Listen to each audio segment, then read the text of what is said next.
দেখুন, আজকের ভিডিওতে আমি ইন্ডাকশন মোটরে খুবই গুরুত্বপূর্ণ একটি ট্রিকি প্রবলেম সলভ করব। তবে ভিডিওটি শুরু করার আগে আমি বলবো, যারা আমার চ্যানেলে একদম নতুন তারা আমার প্লেলিস্ট থেকে ইন্ডাকশন মোটরের উপর কমপ্লিট একটি ভিডিও সিরিজ আছে, আপনারা কাইন্ডলি আগের ভিডিওগুলো দেখে আসুন। ইন্ডাকশন মোটর বাংলা টিউটোরিয়াল নামে প্লেলিস্টটি আছে, কারণ আগের কনসেপ্টগুলো আমাদের কিন্তু এখানে লাগবে, এই ম্যাথটিতে লাগবে। মানে এক একটা ক্লাস ইন্টার রিলেটেড, এর আগে যতগুলো ভিডিও দিয়েছি সেগুলোর সাথে ইন্টার রিলেটেড এইটাই প্রবলেমগুলো। যেমন এটি সম্পূর্ণ নতুন একটি প্রবলেম, এটি থেরেজার 34.13b। দেখুন, কোশ্চেনটিতে বলছে 230 volt 6 pole 3 phase 50 hertz 15 kilowatt induction motor drives a constant torque load at rated frequency, rated voltage and rated kilowatt output and has a speed of 980 rpm and an efficiency of 93%. Calculate the new operating speed if there is a 10% drop in voltage and 5% drop in frequency. আর 2 নম্বরে চাইছে the new output power. Assume all losses to remain constant. যেহেতু এটা voltage ড্রপের কথা বলছে, এই দেখুন the new operating speed if there is a 10% drop in voltage, তাহলে এই ভোল্টেজ ড্রপের উপর আমি একটি আলাদা থিওরি দিয়েছি। তো সেখানে আমি দেখিয়ে দিয়েছিলাম আমাদের এই ভোল্টেজ ড্রপ হলে টর্ক, যে ইকুয়েশনটা, টর্কটা আমার মেইনলি আসে হলো স্লিপ ইনটু ভোল্টেজের উপর স্কয়ার। এই ইকুয়েশনটি আমরা ডিরাইভ করেছিলাম, কিন্তু এই ইকুয়েশনটা শুধুমাত্র সেই ক্ষেত্রেই প্রযোজ্য, হ্যাঁ ভোল্টেজ ড্রপ হবে, বাট সেই ক্ষেত্রেই প্রযোজ্য যেখানে ফ্রিকোয়েন্সিটা আমার কনস্ট্যান্ট থাকবে। বাট প্রবলেম হলো এই কোশ্চেনটিতে কিন্তু ফ্রিকোয়েন্সিও আমার ড্রপ হবে 5% বলে দিছে।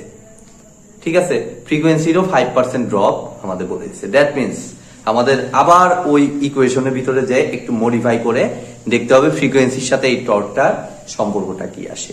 ঠিক আছে, তো আমি সিম্পলি ওইটাই হালকা করে আমি রিক্যাপ করে দিচ্ছি কিভাবে আমরা এই ইকুয়েশনটা আনছিলাম, একটু শর্টকাটেই করতেছি। তো দেখুন, আমরা টর্ক ইকুয়াল টু জানি 3 VI cos theta divided by omega s। এটা আমরা ডিরাইভ করেছি, এটা আমরা নরমাল ইকুয়েশন থেকে লিখলাম। Torque equal to power divided by omega. তো পাওয়ারটা এখানে কত? Input power 3 VI cos theta। তো এখান থেকে দেখুন, আমি খুবই শর্টকাটে এটা দেখাচ্ছি, কারণ এটা দেখাইতে নিলে এখন অনেক সময় লেগে যাবে ড্রটে দেখাইতে নিলে। তো আই হচ্ছে রোটর কারেন্ট যেটা, তো এটা আমার কত? S into E2 divided by root over R2 square plus S x2 তার উপর হোল স্কয়ার। আর cos theta আমার আসে হলো R2 divided by, আমি ডিটেইলসে এর আগে এগুলো দেখাইছি কিভাবে এগুলো আসে, এগুলো সব আমি ডিটেইলসে দেখাইছি। আমি জাস্ট সরাসরি এখানে লিখতেছি যেহেতু আমার ম্যাথ সলভ করতে হবে। তো এরকম কিছু একটা আসে। আর ওমেগা এস হচ্ছে আমার ওমেগা এস কত আসে? 2 pi into ns divided by 60। ঠিক আছে, তো এই যে উপরের পার্টটুকু, এইটুকু ক্যালকুলেশন করলে আমরা মেইনলি পাই হলো s ইনটু ভি স্কয়ার, তার সাথে একটা সামথিং কনস্ট্যান্ট থাকে s ইনটু ভি স্কয়ার। এই পুরোটাকে মডিফাই করলে, সেটা আমি থিওরিতে দেখিয়েছি, s ইনটু ভি স্কয়ার এই পুরোটুকু আসে। আমাদের জাস্ট উদ্দেশ্য হলো আমাদের ফ্রিকোয়েন্সিটা বের করা। তো ফ্রিকোয়েন্সিটার সাথে সম্পর্কিত কে? জাস্ট এই ns টা, ns equal to 120 into f divided by p। অর্থাৎ আমরা যে কাজটা করতে পারি, জাস্ট আগের ইকুয়েশনটা যে লিখছি সেখান থেকে আমাদের দেখতেই পাচ্ছি এটা ব্যস্তানুপাতিক হিসেবে আছে, অর্থাৎ torque equal to a proportional to s into v square divided by f। এই f টা অবশ্যই হবে সিনক্রোনাস স্পিডের f। ঠিক আছে, s into V square divided by F S.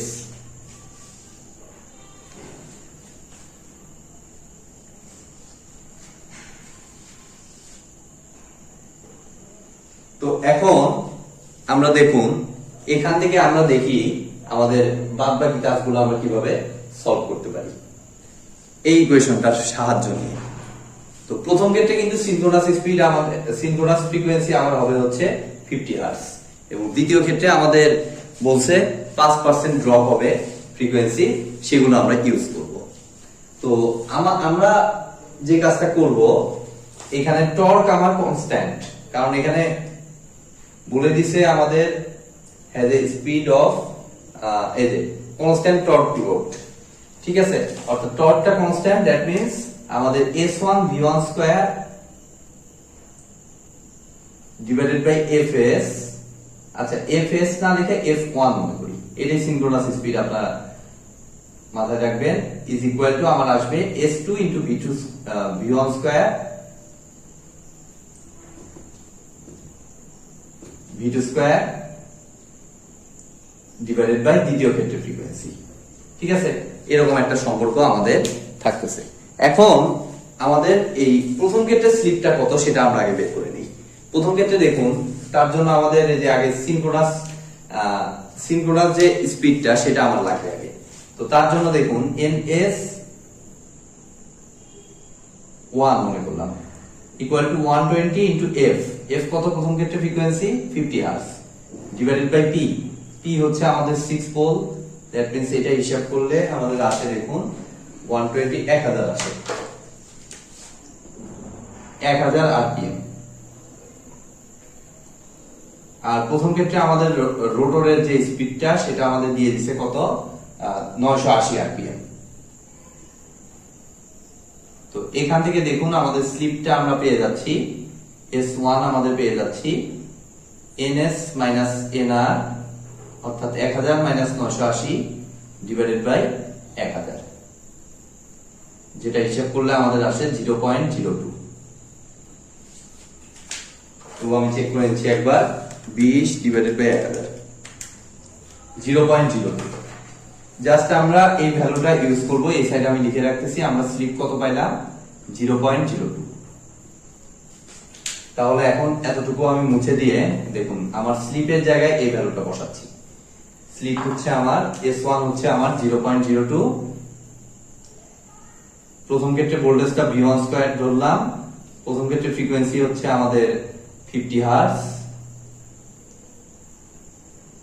দ্বিতীয় ক্ষেত্রে স্লিপটা আমরা বের করব, আর দ্বিতীয় ক্ষেত্রে ভোল্টেজ হচ্ছে আমাদের কি বলছে new operating speed 10% drop in voltage, 10% drop হয়ে গেছে এবং ড্রপ হওয়ার পর অবশিষ্ট থাকতেছে তাহলে 90%, অর্থাৎ V1 এর 90% অবশিষ্ট থাকবে, অর্থাৎ 0.9 ইনটু V1, V2 এর জায়গায় হবে 0.9 ইনটু V1, যেটাকে এর বাইরে নিলে 0.9 এর উপর স্কয়ার V1 এর উপর স্কয়ার, এবং F2 আমাদের কত হবে 5% ড্রপ ইন ফ্রিকোয়েন্সি, 5% ড্রপ মানে অবশিষ্ট আছে হলো 95%, তো 95% আমাদের কত হবে তাহলে 0.95 ইনটু 50। ব্যাস, এখান থেকে আমরা V1 স্কয়ার কেটে দিচ্ছি, তাহলে দেখুন আমাদের স্লিপটা পেয়ে যাচ্ছি। স্লিপটা কত আসতেছে আমরা বের করে দিই। S2 ইকুয়াল টু আমাদের 0.02 এর সাথে 0.95 গুণ 50 ডিভাইডেড বাই 50 ভাগ 0.9 এর উপর স্কয়ার, 0.023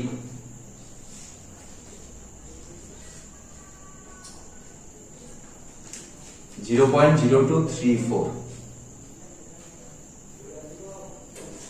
দ্বিতীয় ক্ষেত্রে স্লিপটা আমরা পাইলাম, এখন আমাদের দ্বিতীয় ক্ষেত্রে অপারেটিং স্পিডটা আমাদের লাগবে। তো দ্বিতীয় ক্ষেত্রে আমাদের ফ্রিকোয়েন্সি কত, আমাদের F2 ইকুয়াল টু আমাদের হচ্ছে 0.95 ইনটু 50, মানে 47.5 হার্টজ যতদূর সম্ভব। আমি হিসাব করে দিচ্ছি 0.95 ইনটু 50, 47.5 হার্টজ।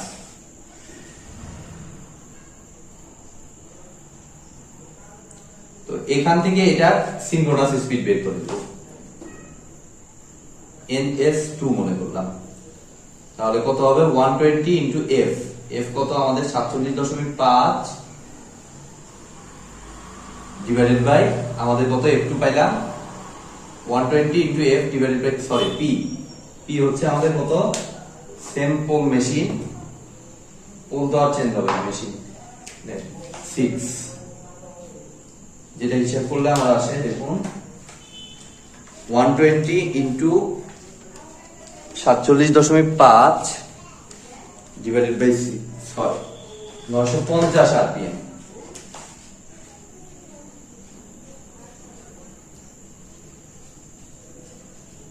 তাহলে আমাদের দেখুন এখান থেকে আমরা যদি একটু ক্যালকুলেশন করি তাহলে S2 আমাদের জানা আছে, NS2 জানা আছে, আমাদের জাস্ট এই নিউ অপারেটিং স্পিড অর্থাৎ NR2 টা বের করতে হবে। অর্থাৎ S2 আমরা কত পাইলাম, S2 আমরা পাইলাম 0.0234, এখানে লিখতেছি। তো এটার জায়গায় আমরা just NS minus NR divided by NS, তো NS হচ্ছে এই ক্ষেত্রে হচ্ছে 950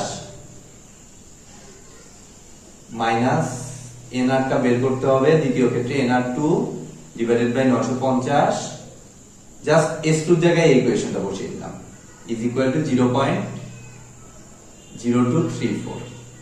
তো এখান থেকে দেখুন আমাদের নিউ অপারেটিং স্পিড NR2 টা আমি হিসাব করে ফেলতেছি কত আছে, জাস্ট আর গুণ করে আমরা হিসাব করব 0.0234 950 থেকে বিয়োগ 927.77, বইতে সম্ভবত লেখা 928, আমি 928 লিখলাম, 928 rpm। ঠিক আছে, এটা হলো 1 নাম্বার কোশ্চেনের সলিউশন। এখন আমাদের সলভ করতে হবে 2 নাম্বার কোশ্চেনটি, এবং অর্থাৎ দ্য নিউ আউটপুট পাওয়ার। তো আউটপুট পাওয়ারটা বুঝতে হইলে আউটপুট পাওয়ারের ইকুয়েশন আমরা দেখব। অর্থাৎ এখানে যে ভ্যালুটা দেয়া আছে 15 কিলোওয়াট, এটা ফার্স্ট অফ অল আমাকে বুঝতে হবে। মোটরের যে 15 কিলোওয়াট বলুন 5 কিলোওয়াট বলুন যেটাই দেয়া থাকে সেগুলোকে বলে আউটপুট, এবং এখানে ইফিসিয়েন্সি 93%, এটা দিছে শুধুমাত্র আপনাদেরকে কনফিউজ করার জন্য, এটা আসলে ইউজই হবে না। আমার আউটপুট পাওয়ার লাগবে, তো আউটপুট পাওয়ারই তো 15 কিলোওয়াট, সেটা প্রথম ক্ষেত্রে। দ্বিতীয় ক্ষেত্রে অবশ্যই আউটপুট পাওয়ার চেঞ্জ হবে, তবে প্রথমটার সাথে কম্পেয়ার করে করতে হবে। তো আউটপুট পাওয়ার আমার দেয়াই আছে, অর্থাৎ ইফিসিয়েন্সির আমার কোনো কাজই নেই এখানে।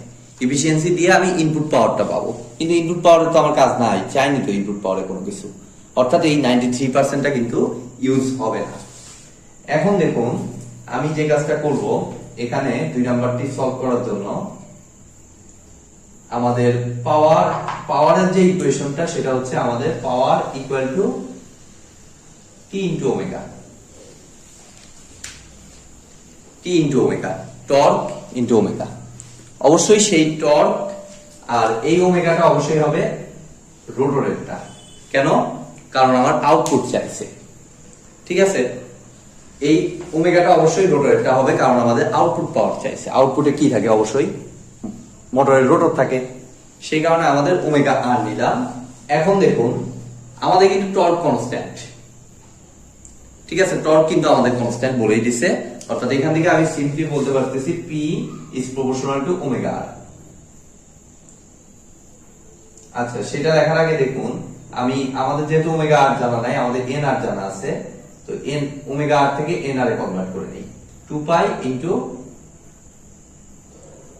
N R divided by 60। তাহলে এখান থেকে t 2 পাই 60 এই তিনটাই কনস্ট্যান্ট, অর্থাৎ p is proportional to আমার আসে nr। আউটপুট পাওয়ারটা রোটরের স্পিডের সাথে প্রপোর্শনাল টু, অর্থাৎ প্রথম ক্ষেত্রে আমার রোটরের স্পিডটা আমি একটু লিখে নিচ্ছি এখানে nr1, যেহেতু আমাদের লাগবে। এটা কত ছিল আমার কোশ্চেনে দেয়া আছে, কত 980 rpm।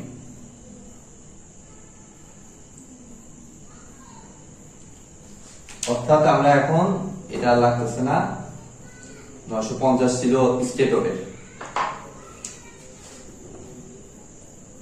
তাহলে P1 divided by NR1 is equal to P2 divided by NR2. তো P1 প্রথম ক্ষেত্রে আউটপুট পাওয়ার ছিল 15 কিলোওয়াট, জাস্ট ওইটা ইউজ হবে যেহেতু এফিসিয়েন্সির কথা একটু আগেই বললাম। তো NR1 ছিল আমাদের 980, P2 আমাদের বের করতে হবে দ্বিতীয় ক্ষেত্রে পাওয়ার, আর NR2 হচ্ছে আমাদের 928।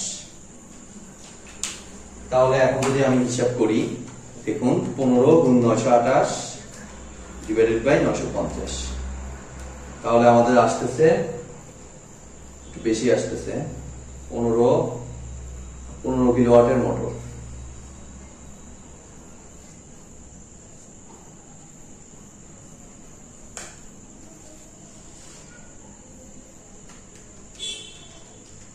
নয়শো 928 ডিভাইডেড বাই 980, 15